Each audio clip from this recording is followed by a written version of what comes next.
Hello, everyone, and welcome to today's webinar, Culinary Herbs and Spices as Food and Medicine, brought to you by Integrative Practitioner. I'm Integrative Practitioner Editor Catherine Rushlow, and joining me today is internationally renowned health coach and educator, natural foods chef, and herbalist, Andrea Beeman. Andrea, welcome to the webinar. Oh, thanks for having me. I'm very excited to be here.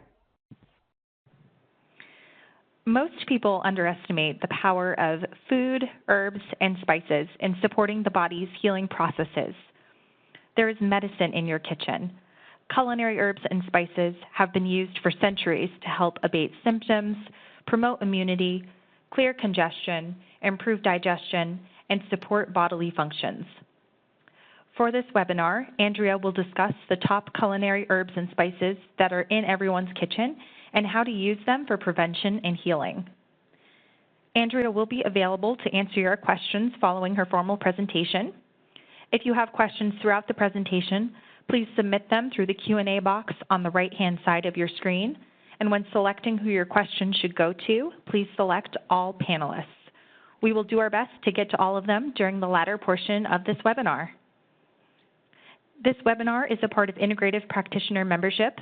The webinar will be available on demand to members only on integrativepractitioner.com, and slides will be emailed to you within 2 business days.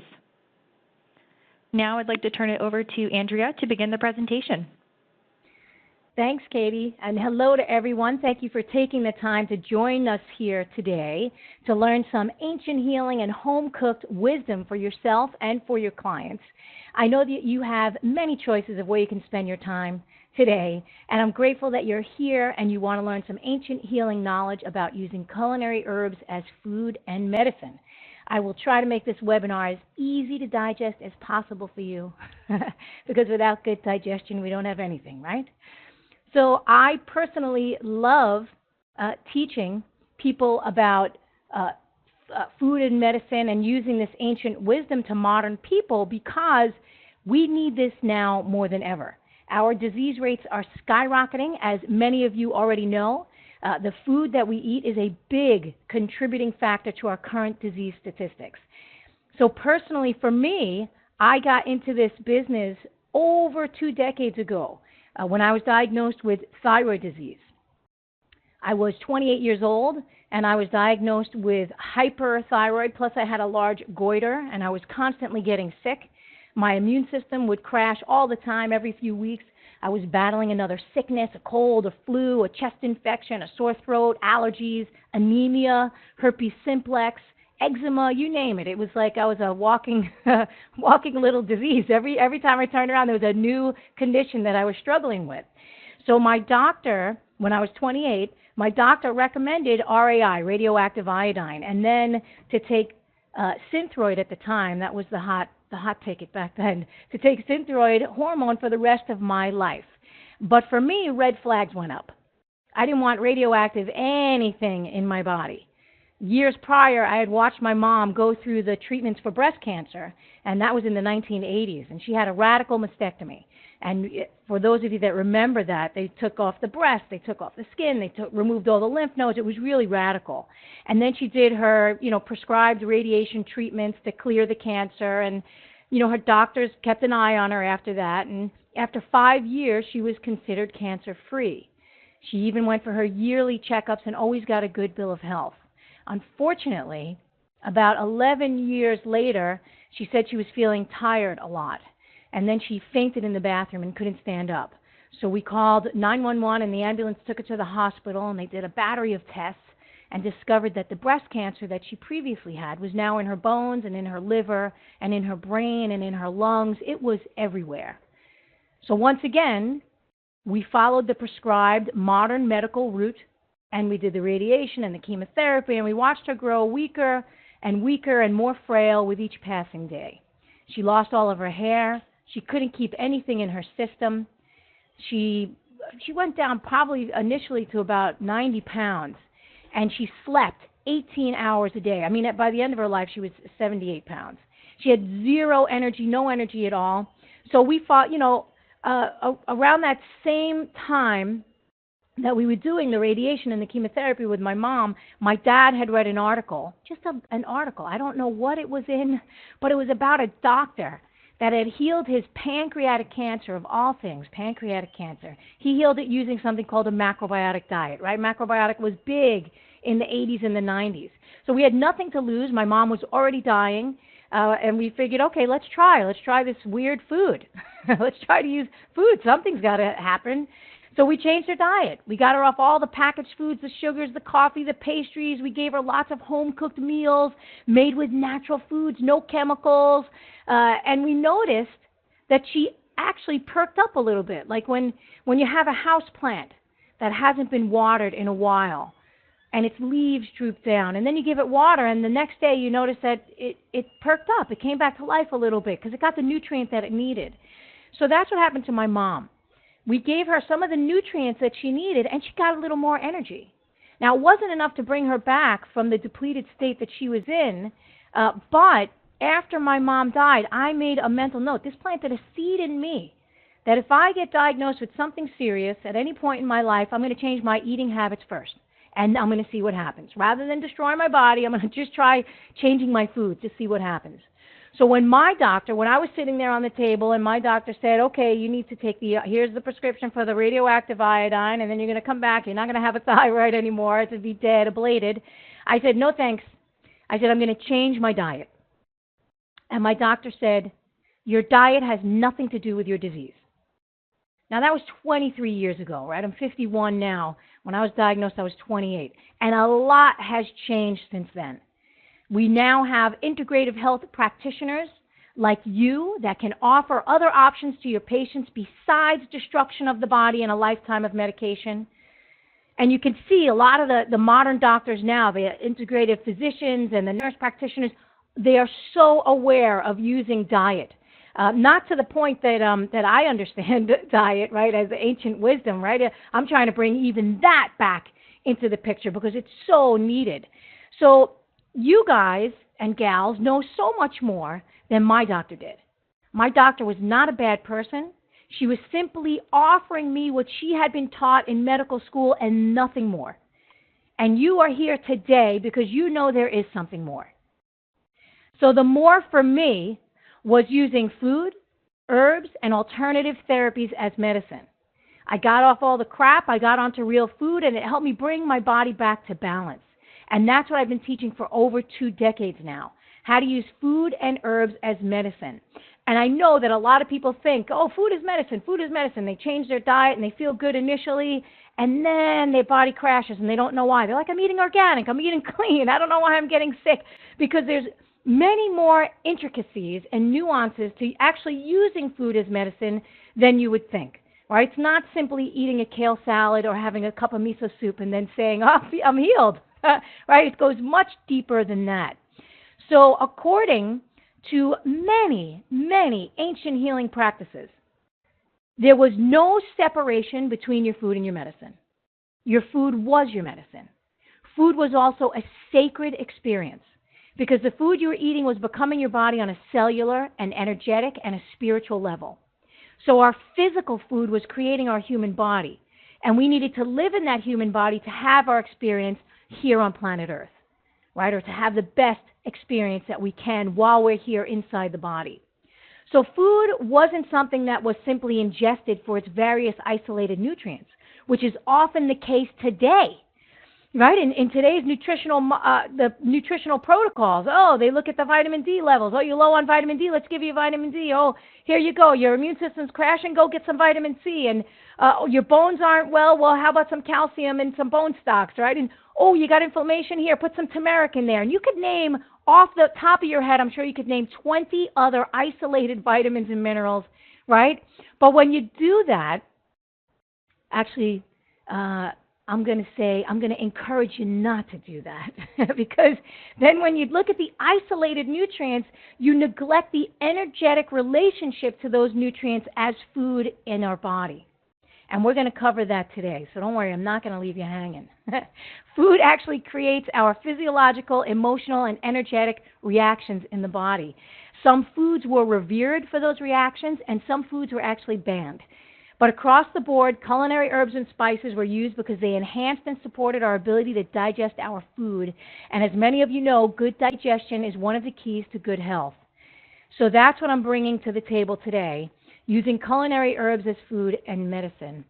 And most people do not even realize that they have medicine sitting in their kitchen, in their cupboards, on their spice rack, and that's because we have been disconnected from our food supply for a long time.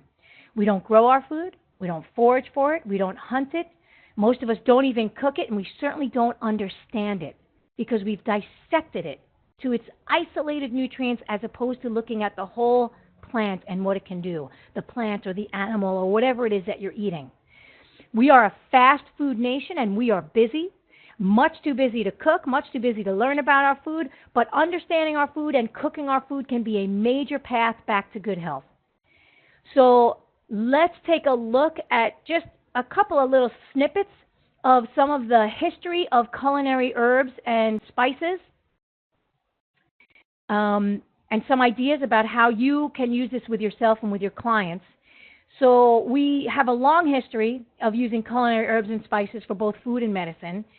Herbs and spices promote good digestion, and this is imperative to be able to absorb those isolated nutrients, right?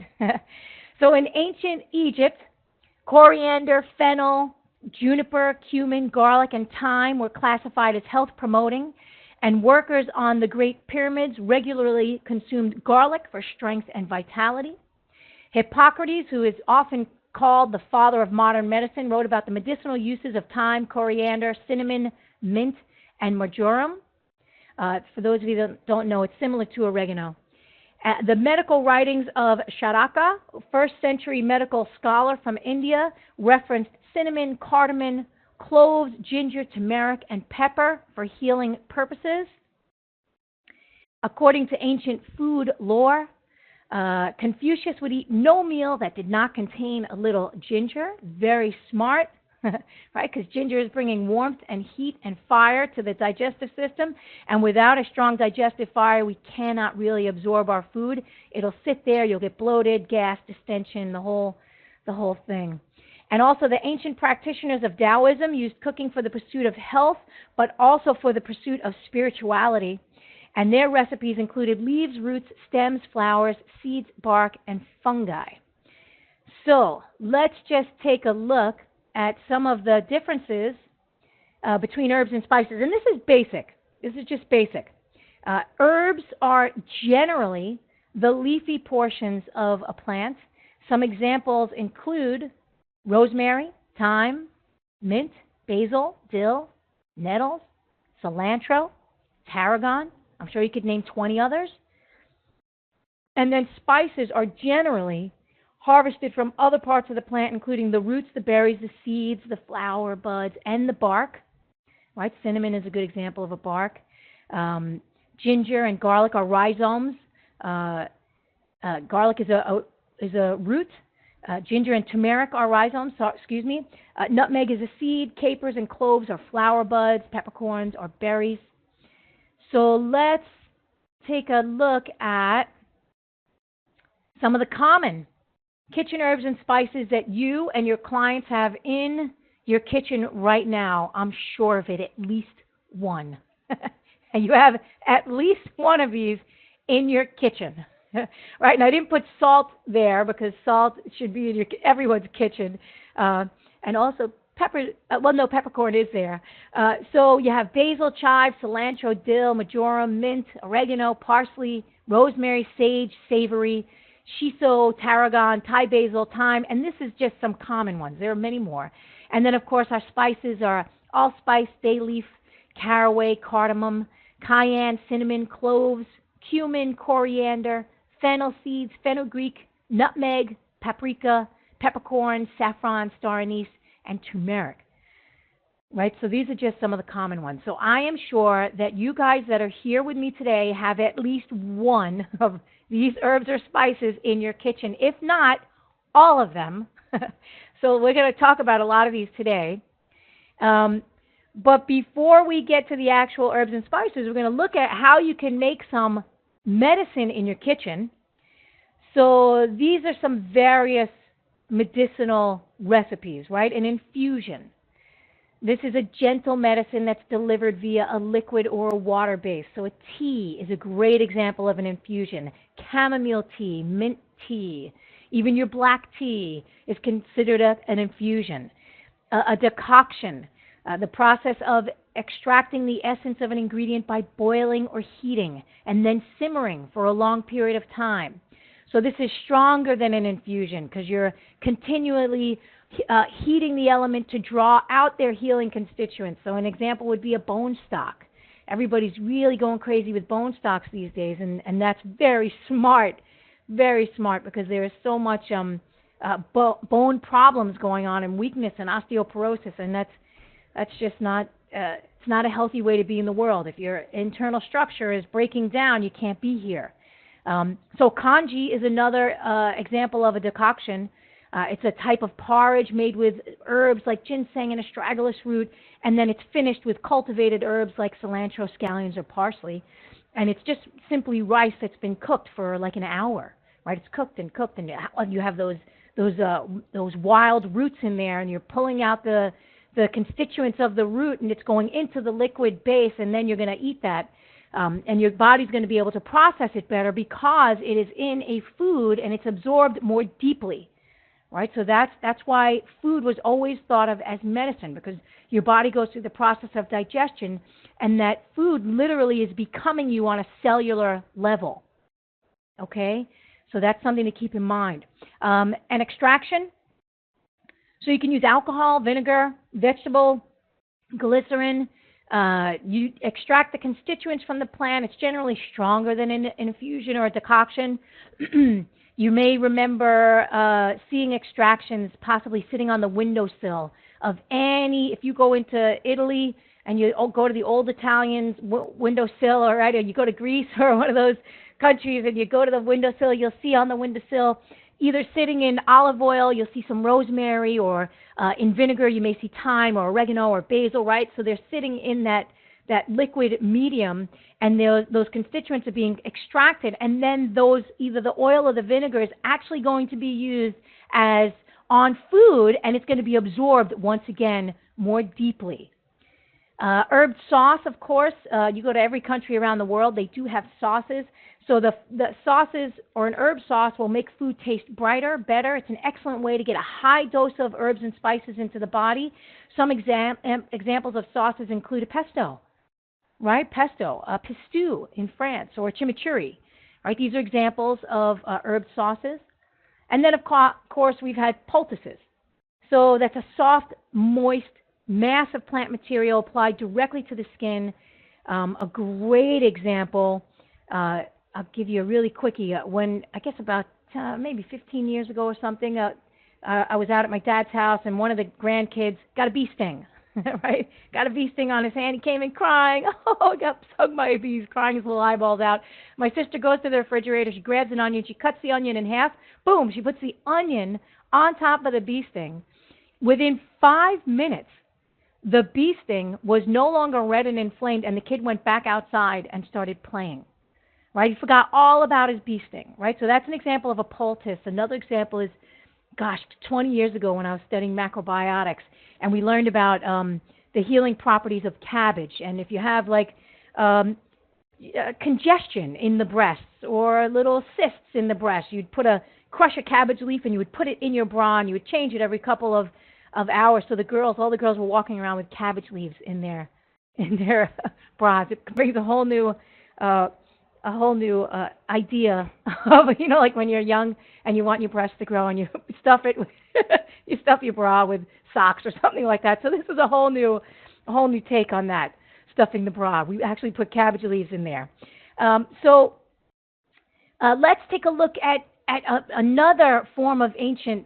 We're going again thousands of years ago. This is the Ching is probably 4,000 or 5,000 years old. The Ching is the Yellow Emperor's classic of internal medicine. So we're going to look at how the flavors affect the organs and the meridian systems.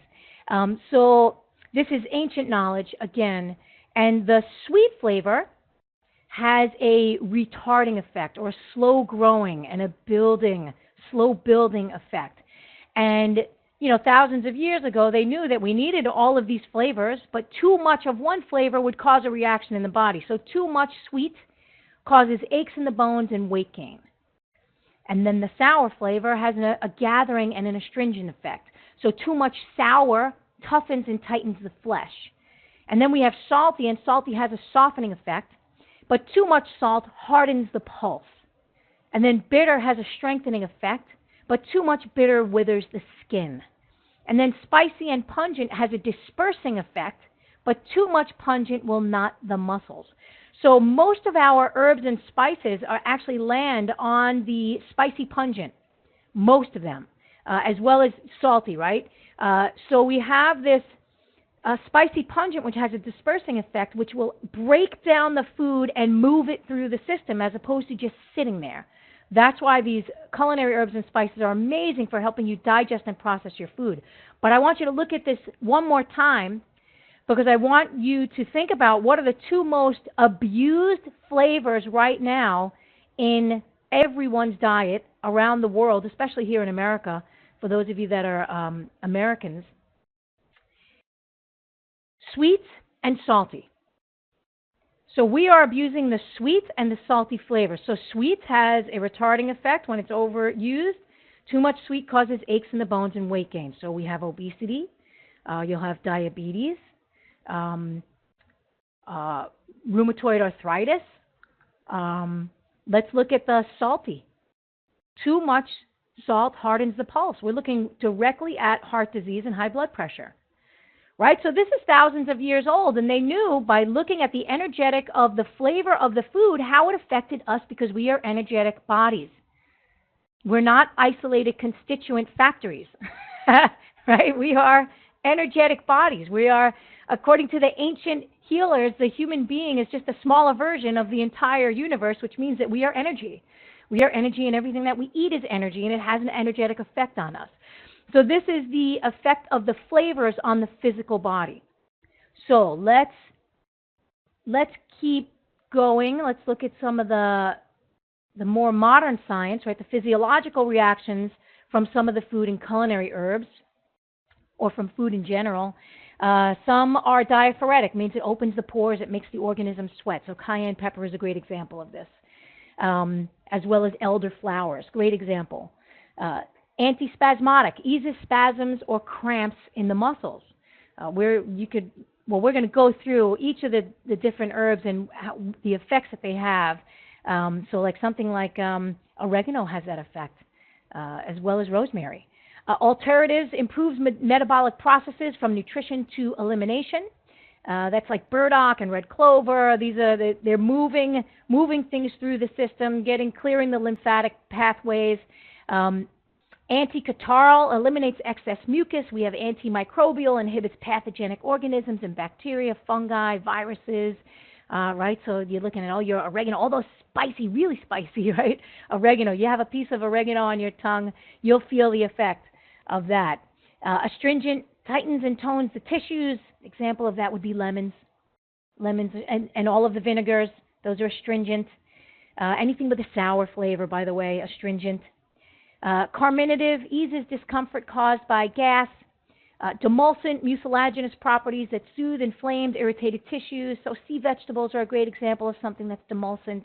Okra, another example of something that's demulcent.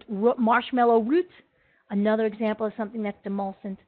And then diuretic, this aids the body in ridding excess fluids. So nettles, natural diuretic. We've got a lot of stuff. So let's take a look at some of the herbs and spices individually. Okay, so rosemary, Rosmarinus officinalis, that's its official name. Antispasmodic, antidepressant, antimicrobial. It's an emmenagogue. It stimulates blood flow in the pelvic area. Rubefacient, it causes dilation of capillaries. It increases circulation. They're doing a lot of research on rosemary right now and how it promotes memory and brings circulation to the brain. It also decreases anxiety, improves alertness. It's used in the German pharmacopoeia for heart complaints. They actually take rosemary that's been infused in oil, and they rub it on the chest to bring circulation and blood to the heart. It increases blood flow to the heart and the brain. It stimulates memory, and it does that by, all the highly aromatic herbs stimulate the limbic system, right? It's the part of your brain devoted to the most basic survival. It protects and regulates your emotions and reactions and all of that stuff. Your emotional wellness is contingent upon a healthy limbic system.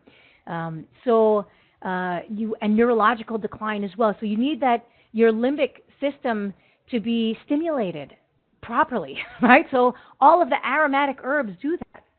And I'm sure you could name 20 aromatic herbs right now. I'm just giving you rosemary as an example because that's the one they're doing all the research on. Externally, rosemary oil stimulates hair follicles and circulation in the scalp. You steep it in oil or vinegar and use it to flavor foods or use it as an infusion. So I have a friend who, when I told him, because he was telling me he's having memory problems, and I said, oh, you should try some, rosemary. Put a lot more rosemary in your food. And he started laughing, and he said, what's funny? He goes, I went to Italy, and I was remarking at the elders how they had the full capacity, at least in the little town that he was in. They had the full capacity of their brain in their 90s.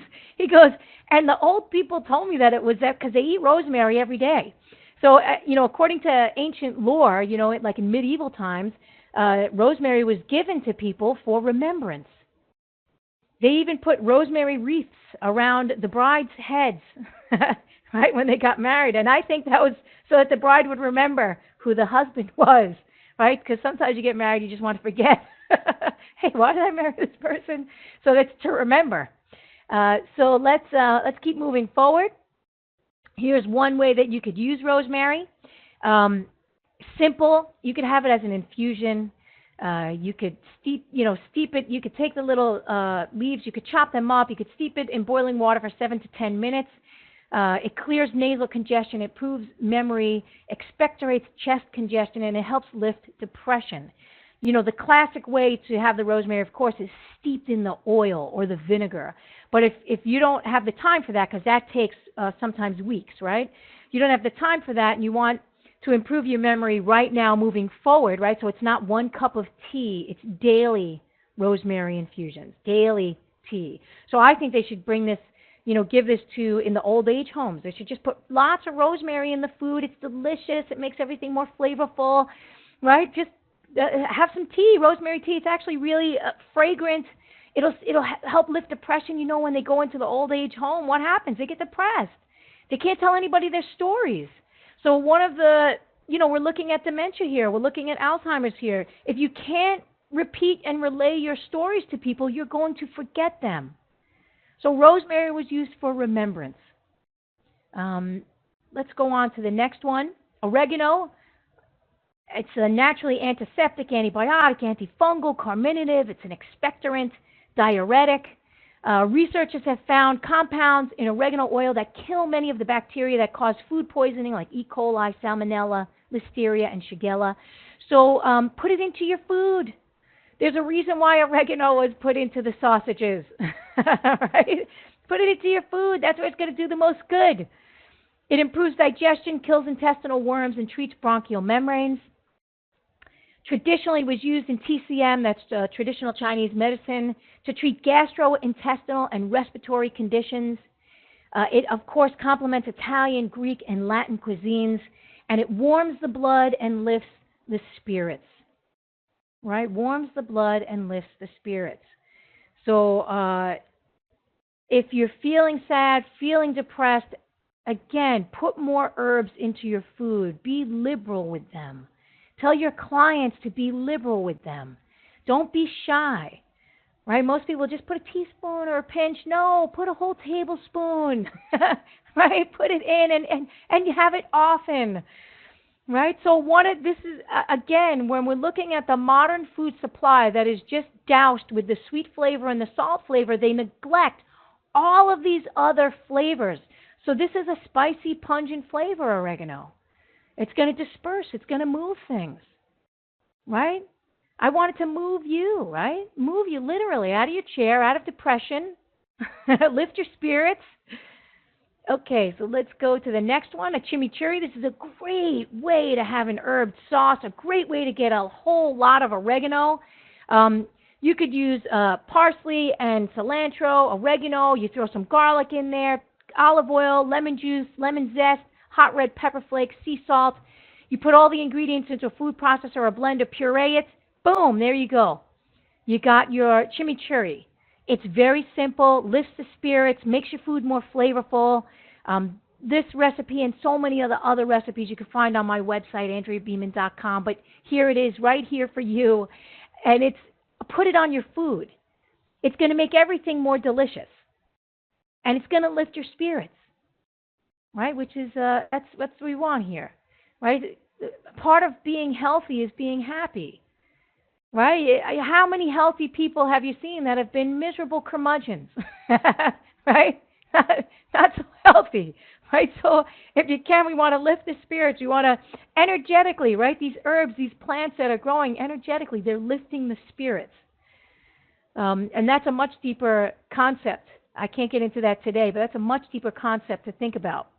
Okay, so cinnamon, all the rage right now. Everybody's putting cinnamon in everything. It's naturally antiseptic, anti-clotting, antimicrobial, circulatory stimulant, diaphoretic. It regulates glucose metabolism. That's why everybody's going crazy for it, because their blood sugar is out of whack, right? They're struggling with high blood sugar, diabetes, you name it. They're like cinnamon crazy. So I'll tell you a fun story. I had a client who was, she wanted to lose weight. And the cinnamon also, you know, they tell you, oh, use the cinnamon, it speeds up your metabolism. And she was she was worried about her blood sugar as well. So when I first met her, she told me that she's suffering at night. Oh, I'm sorry, guys. I have a dog in this room. I'm going to put it out right now. I'm going to put this dog. Come here. I'm sorry so much. I forgot to put the dog away. Hold on one sec. That dog's going to go into the next room. My apologies. So I need to give the dog some oregano. She's obviously angry about something. I'm sorry. My husband's going to put her in the other room. I hope he's in the shower. I hope he's going to put her in the other room. My apologies for that. So my client, she was complaining that at night she was just could not stand. She was so hot. Her body was on fire. And she was past menopause. Her body was on fire.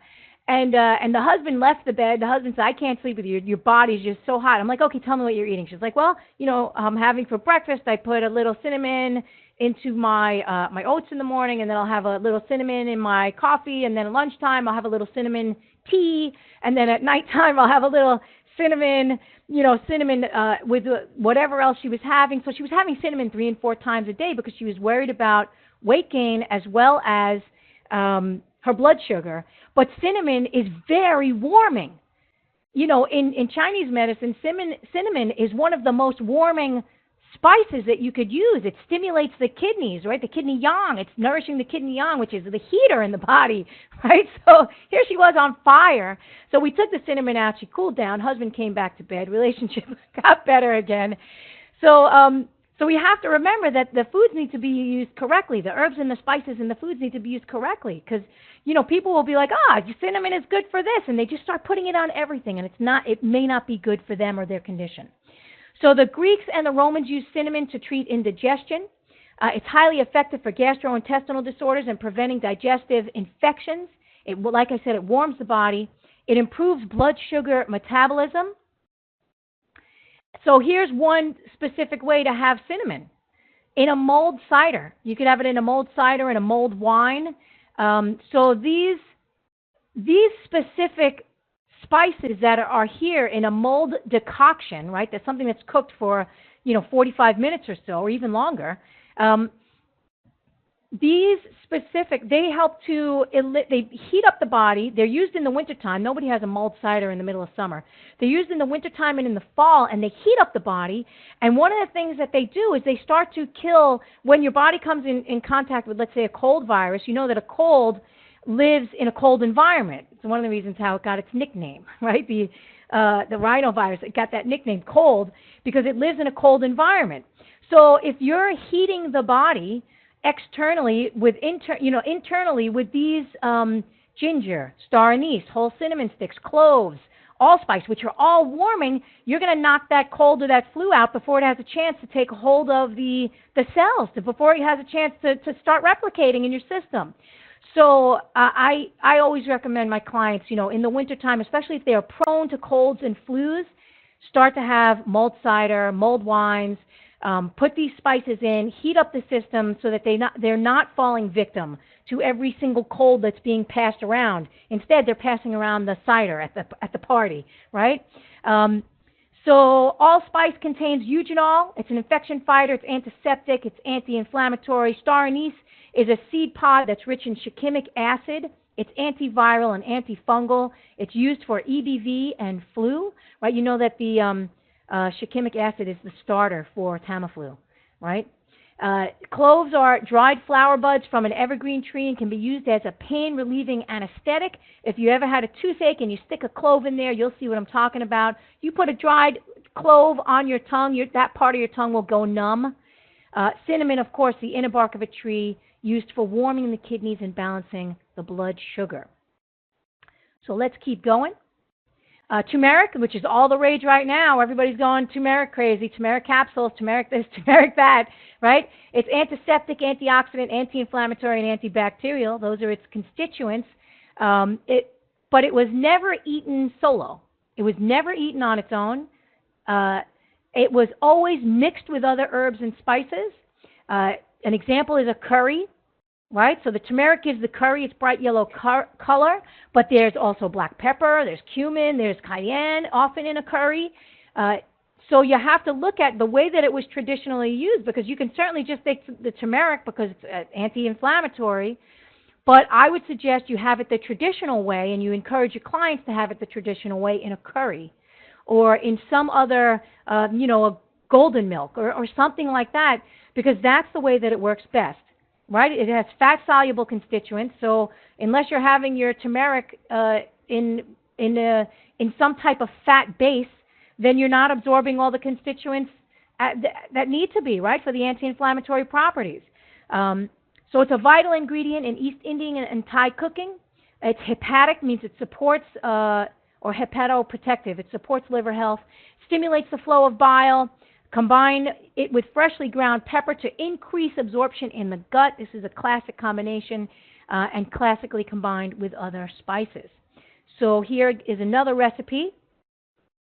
Curried cauliflower, head of cauliflower, olive oil, some curry powder, sea salt, freshly ground black pepper, and you roast it in the oven. And I don't roast anything with olive oil above 375 because olive oil is it's not necessarily a high smoke point oil. So if, let's say I roast my curried cauliflower at 450, well, I'm oxidizing that olive oil and I'm now making my curried cauliflower not so healthy, right? So you always want to be careful of the smoke points on oils as well, right? So this is just an easy way that you could get some good quality curry into or turmeric into your clients. And people love food. They just don't have the time to eat it, right? They're like, I got to work, I got to do this. But I encourage my clients to make the time now, or they have to pay later, right? They pay for that later with time in the hospital, time sick in bed, time, right? So make the time now. Doesn't mean you're never going to get sick. Doesn't mean that you're never going to get a cold or a flu. Doesn't mean you're never going to have cancer. Doesn't mean that's not what this means. It's just giving your body the elements, the ingredients, the energetics, the everything that it needs so that it could support you while you're here in the body, right? These are classic recipes. Sage, carminative, antispasmodic, antimicrobial. It's astringent, toning and tightening, anti-inflammatory. It aids in the digestion of fats. It's due to strong antimicrobial properties. Sage was traditionally added to meat sausages as a preservative. In medieval times, it was added to ale to toast good health. It's a classic remedy for inflammation of the mouth, throat, and tonsils.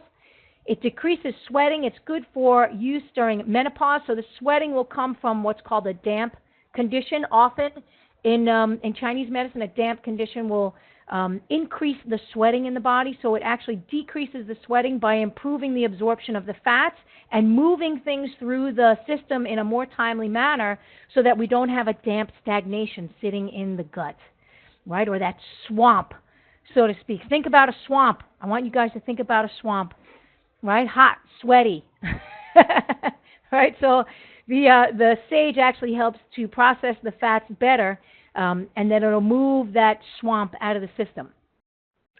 A sage infusion, something simple. Pour hot water over sage, steep it overnight. Boom, drink it the next day. Drink it. You know, and it's, like I said, it's not one cup of tea. You're just drinking it as your tea. Just as we have, you know, well, all we're thinking about these days is, where can I get my next cup of coffee? Because I'm exhausted, right? I need to have my Starbucks or whatever coffee you're drinking, the gallons of it, 2-3 cups a day, because you're exhausted. Instead, start to put in some of these highly energizing foods that will move the digestive system, help you absorb the nutrients better, and increase your energy and your vitality naturally. I personally used to drink 3 cups of coffee a day before I knew better. That was about 20 years ago, before I knew better. Now I don't have coffee, although once in a while if I go to a wedding and I have to stay up earlier or later, past my bedtime, then I'll have a little, like a quarter cup of coffee, and it keeps me going until 1 o'clock in the morning. Okay, so because that's the energy of it. It's highly stimulating. So let's go to the next slide. Mint. Carminative, anti-inflammatory, antispasmodic, a diaphoretic, antiemetic, it prevents vomiting. Nervine, so it soothes your nerves. Antimicrobial, it's excellent for relaxing the muscles of the digestive system. It combats flatulence, colic, stimulates the flow of bile and digestive juices. It eases anxiety and tension. So something as simple as sitting with a cup of mint tea after dinner, right? 10 to 15 minutes, 20 minutes after you eat, just have a cup of mint tea. And this will help to calm the nerves, smooth out the digestive system, stop you from throwing up the meal, right, if you've eaten too much, although you need to throw up if you've had something that your body recognizes as a pathogen. So don't stop that process. But this is for general health and well-being. Ginger. Is a stimulant, carminative, antispasmodic. It's a rubefacient, right, bringing blood. Diaphoretic, a menagogue. So both ginger and turmeric, you can see here the turmeric is on the left. That's the orange rhizome, and the ginger is on the right.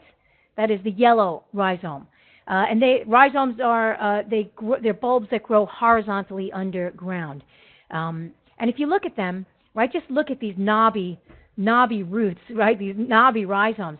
So classically, today they're using them for to curb the inflammation in arthritis. So if we look at the doctrine of signatures, which is old herbal medicine, they look knobby like joints, right? So like we know that they are stimulating digestion and they're moving things through, and that is actually helping with the joints as well. Because again, if there's a damp swamp in the digestive system, there'll be a higher incidence of arthritis or rheumatoid arthritis, and pain in the joints, right? So we want things to move. We don't want it to sit. So this is also spicy pungent, the flavor of ginger. So it's a remedy for digestive problems as well as used for motion sickness and nausea. Ginger stimulates peripheral circulation and promotes perspiration. Studies have shown ginger to reduce platelet aggregation and inhibit rheumatoid arthritis. All right, so let's get some ginger. Here's a simple cabbage and apple salad with honey ginger dressing. It's delicious. Great for people that are struggling with inflammation and also their digestive system isn't working well. So it's just some Chinese cabbage, apples, parsley, olive oil, apple cider vinegar, ginger juice. So to get ginger juice, you just grate the ginger bulb and you squeeze the pulp, and that's how you get the juice.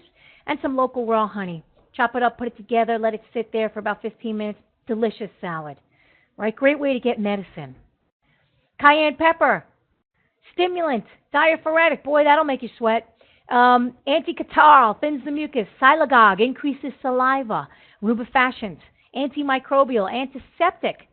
So cayenne stimulates blood flow. It increases blood to the extremities, right, for somebody who has cold hands and cold feet.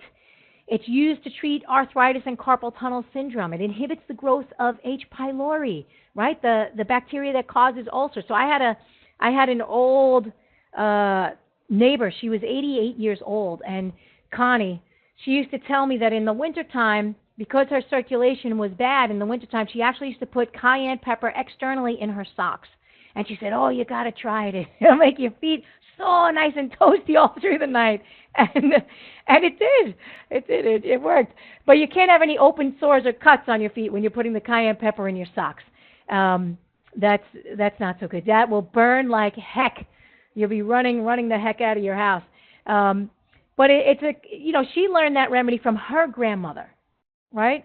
So it's interesting because as you age, the body naturally gets cooler and cooler and cooler as the kidney yang gets depleted. So she doesn't know any of that information, right? This older woman that used to live next to me, she didn't know any of the Chinese medicine. She didn't know any of the constituents of it. She just knew that her grandmother told her that when your feet get cold in the wintertime, you put the cayenne pepper in the socks, right? So here you had nice warm feet.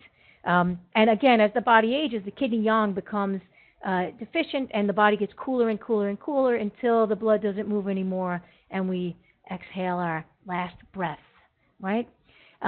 Okay. So let's look at garlic. Everybody knows about garlic. Antimicrobial, antiviral, antifungal, diaphoretic, hypocholesteremic, right? Lowers blood cholesterol, hypotensive, antispasmodic. Used in ancient Egypt to prevent colds, bronchitis, and upper respiratory infections. Widely known for use on cardiovascular health. It reduces LDL and triglycerides, raises HDL. It's effective against cancers in the gastrointestinal tract, inhibits bacterial growth, parasites, and viruses. But here's the catch. It does that when it's raw.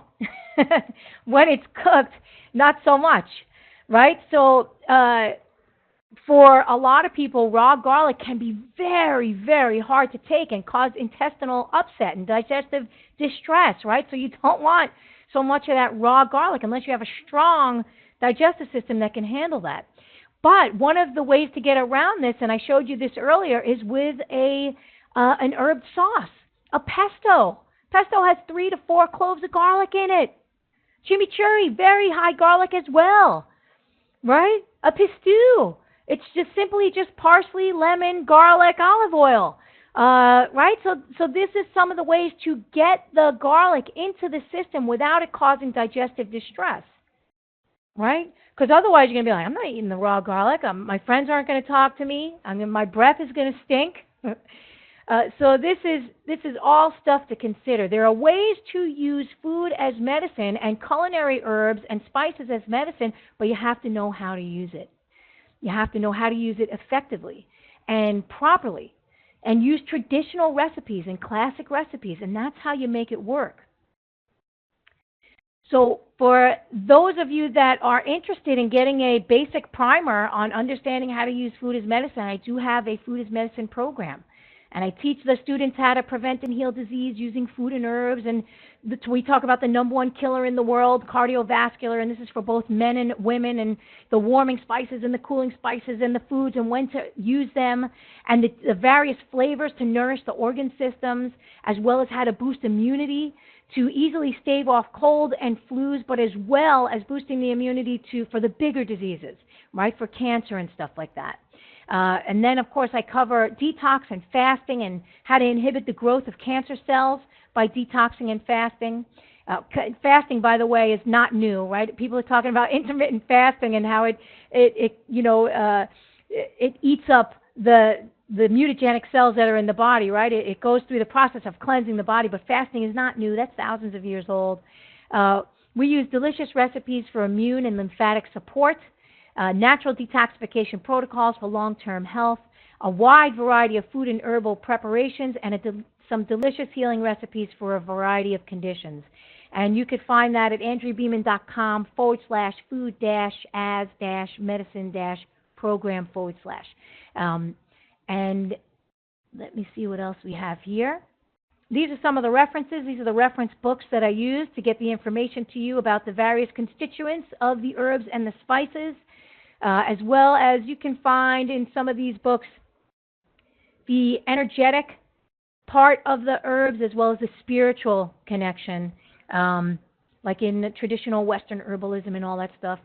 You can find all of these, everything that I cited throughout my presentation you can find in all of these books here. And if you want more information about me, you go to www.andreabeeman.com. Send me an email if you have any questions. I mean, we're going to cover questions now, Q&A. But you go to info@andreabeeman.com, send me a question. I'm happy to talk about it. As you can see, I love talking about food. I love sharing this knowledge. Connect with me on Facebook, Andrea.Beeman1, or Twitter @AndreaBeeman, or on LinkedIn, or any of the world, Instagram. We're all over the place these days, right? Okay, so I believe we're going to open up for Q&A now. If people have any questions about anything that I talked about, I know I talked about a lot. Yes, thank you so much, Andrea, for such a wonderful presentation. As you just heard to our audience, we are now going to move on to the Q&A portion of today's webinar. As a reminder, if you have a question, you may submit them through the Q&A box on the right-hand side of your screen. So the first question, do you prescribe herbs on a seasonal basis? And if so, are there any herbs and spices that are particularly good for spring and summer? Oh, that's a great question. Yes. So if you take a look in nature, and it is, let's say springtime.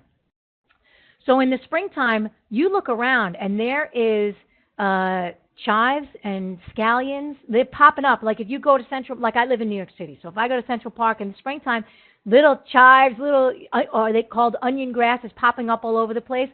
So that's actually really good for supporting the digestive system because it creates a mucilage in the digestive system.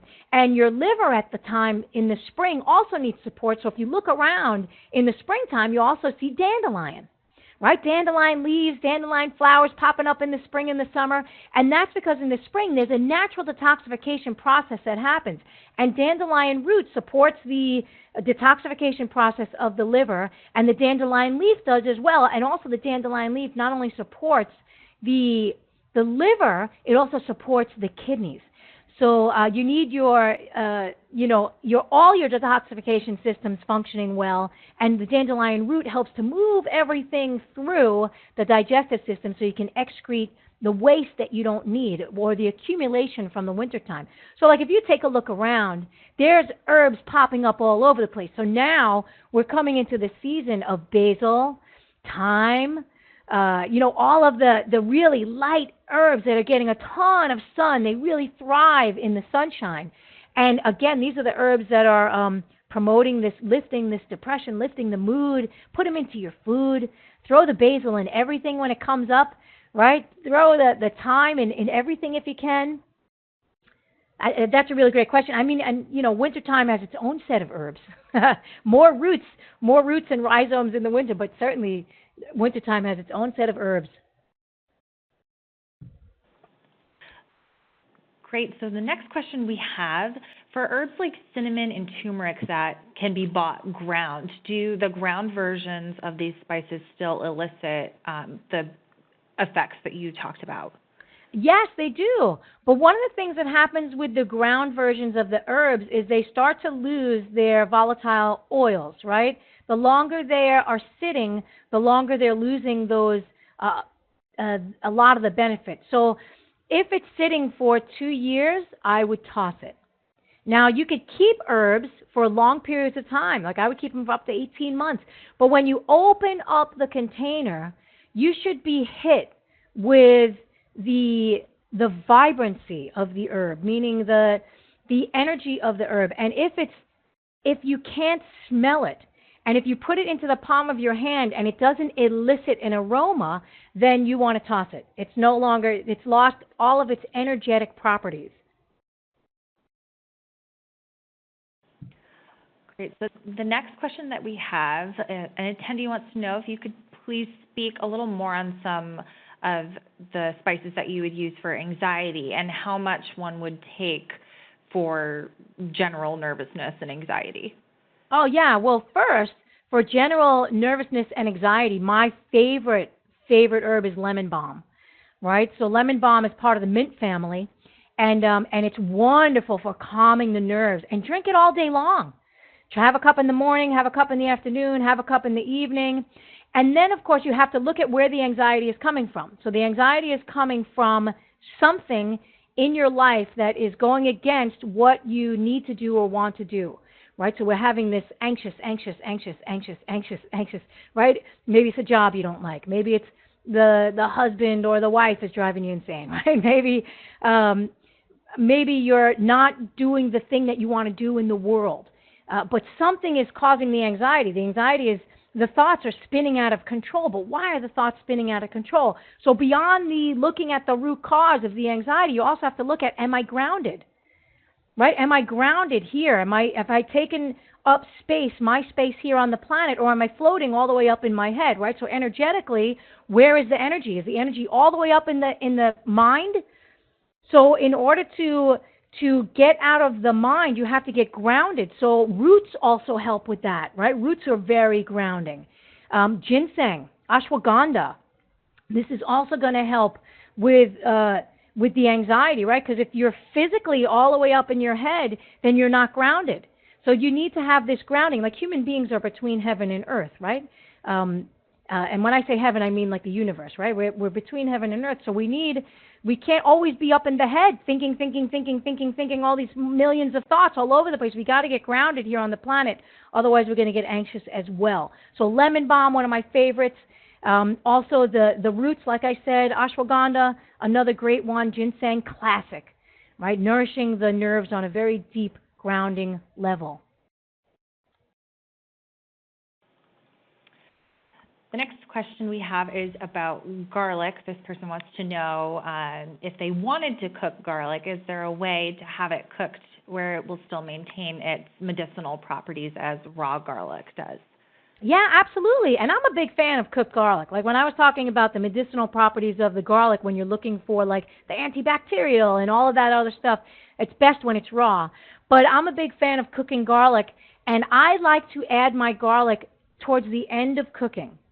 Generally speaking, when I still want to cook it and maintain some of its benefit. So like if I have a cold and I'm making a chicken soup, I'm not putting the garlic in with the onion at the beginning. I'm actually putting the garlic in at the end when I put the parsley, right? Because I still want it to have some of that pungency, that spiciness, that everything that's going to help to clear this cold out of my system, the heat, right? It's going to help to clear the cold out of the system.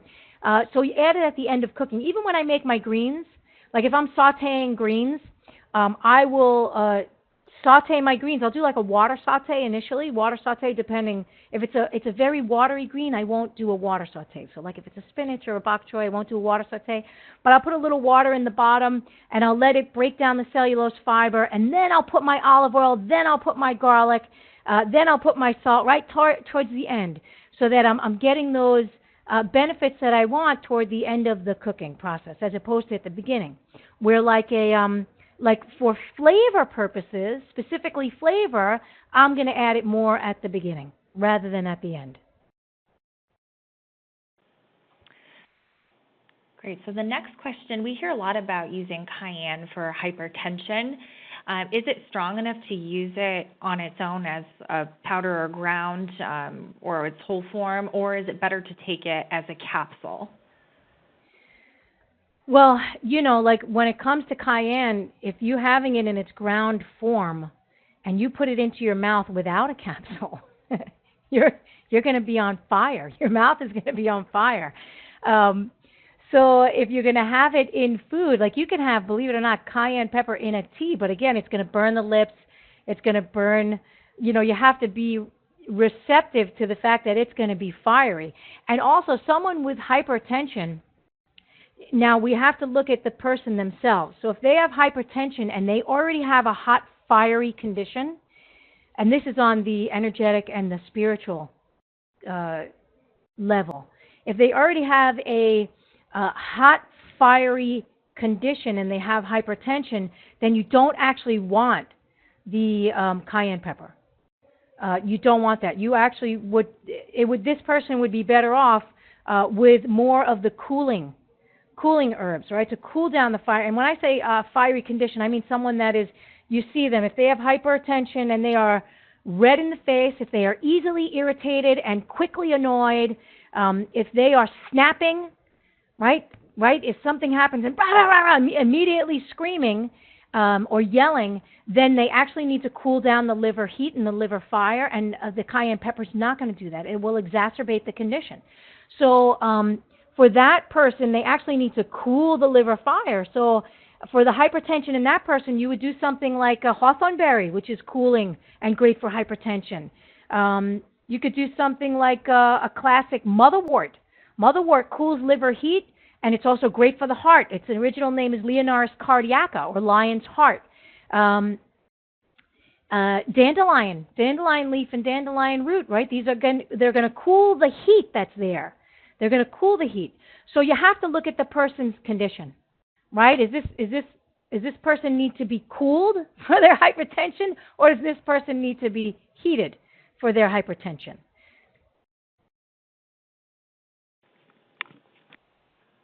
Great. So I think we actually have time for one more question. So as a practitioner, are there specific things like reactions or interactions that practitioners need to be aware of when using herbs and spices with patients? Yeah, I mean, generally speaking, herbs and spices, especially the culinary herbs and spices, are very gentle, generally speaking. They've been used for thousands of years as our medicine, right? Food as medicine. But if somebody has trouble with their digestive system already, and they start taking a ton of digestive supplements, right? So I'll give you a great example.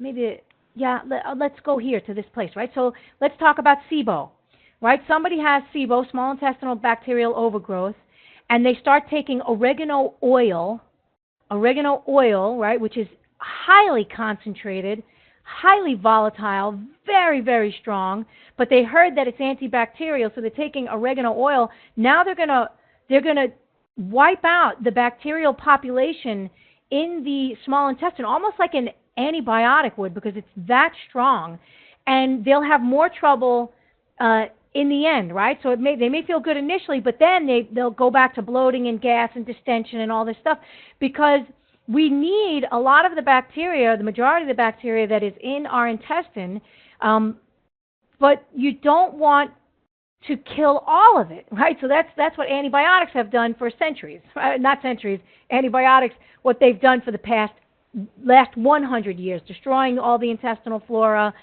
breaking down our immune system. So you don't want that to happen. So I would be cautious of using highly volatile oils, really, really strong stuff like the essential oils in large doses and for long periods of time, because you may wipe out a bacterial population that you don't want to wipe out. But if you have the herb like oregano and you're putting it in food, it's working.